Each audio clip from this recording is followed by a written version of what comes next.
little learners. Today we have a very exciting letter to explore. Can you guess what it is? It's the letter E. Here is a big E and here is a little e. They look different but make the same sound. Letter E is a vowel. That means it's super special and help us make lots of words. Let's learn its sound together. Letter E makes the E sound, just like in egg. Look, here's an egg.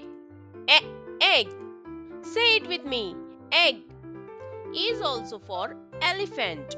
Look at that big friendly elephant. Elephant. Can you say it? And E is for elbow.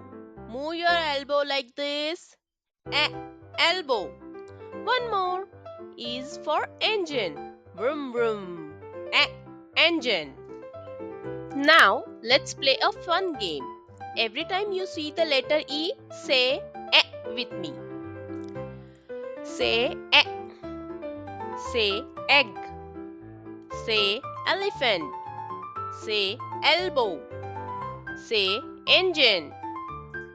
Wow, you did an amazing job learning the letter E today. Let's remember what we learned. E says like in egg, elephant, elbow, engine. You are such a smart learner. Give yourself a big clap. Did you have fun learning the letter E? If you did, give this video a big thumbs up. And don't forget to subscribe for more ABC fun. Next time, we will learn about the letter F. See you soon. Bye-bye.